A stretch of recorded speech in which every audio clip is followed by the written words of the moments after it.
Le président russe accuse les Ukrainiens de terrorisme. Oui, le pont de Kerch a une importance stratégique et surtout symbolique.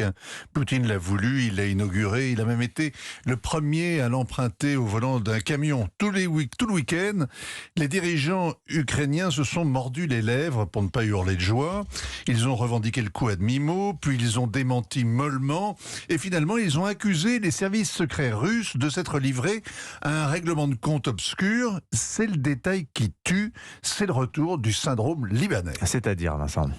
Dans les années 80, le Liban était la foire d'empointe des milices, des voisins, des parrains de la région, des grandes puissances, la guerre de tous contre tous. J'avais là-bas un ami très intelligent, on va l'appeler Joe. Joe est un professionnel du renseignement, expert en mort violente. Joe m'expliquait après chaque attentat que celui qui avait fait le coup n'est pas celui à qui il profitait, mais un troisième qui voulait incriminer le suspect le plus évident, ou encore un quatrième qui voulait aggraver le chaos. Cette mise en abîme vertigineuse, c'est le syndrome libanais. Aujourd'hui, il y a un syndrome ukrainien. Alors, quand le pont de Crimée saute, Kiev accuse les services russes, sans rire.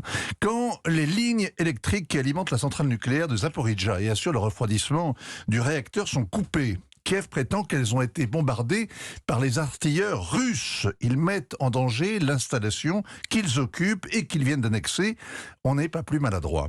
Quand une journaliste est assassinée à côté de Moscou, encore les services russes, ils visaient son père, Alexandre Douguine, un intellectuel qui inspire Poutine, mais qui n'est pas monté dans la voiture piégée. La presse française reprend cette théorie et enterre la consoeur sans verser une larme. Quand Nord Stream 1 et 2 sont sabotés en mer Baltique, envoyant par le fond 13 milliards de dollars et créant l'irréversible. Encore un coup des Russes. Je vous sens sceptique, Vincent. Les affaires libanaises ont fini par être élucidées. 10 ans après, les témoins parlent, les archives s'ouvrent. Et l'hypothèse la plus simple, c'est toujours vérifié. Ce sont bien les Syriens qui ont tué Béchir Gemayel. Ce sont bien les forces libanaises qui ont fait sauter l'hélicoptère du Premier ministre Rachid Karameh. Et ce sont bien les Iraniens et le Hezbollah qui ont pulvérisé Rafik Hariri, etc., etc.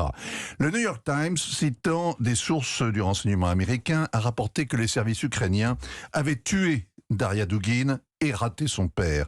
On comprend que les Ukrainiens détestaient le vieux théoricien du panslavisme qui prétend que leur nation n'existe pas.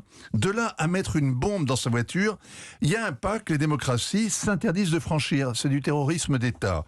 S'il s'avère que pareillement, les services américains ou occidentaux ont saboté les gazoducs, ce qui serait d'ailleurs logique, mais sans précédent, on saura que désormais toutes les provocations sont permises et que Poutine n'est pas le seul à jouer avec le pire. Signature Vincent Hervouet, tiens,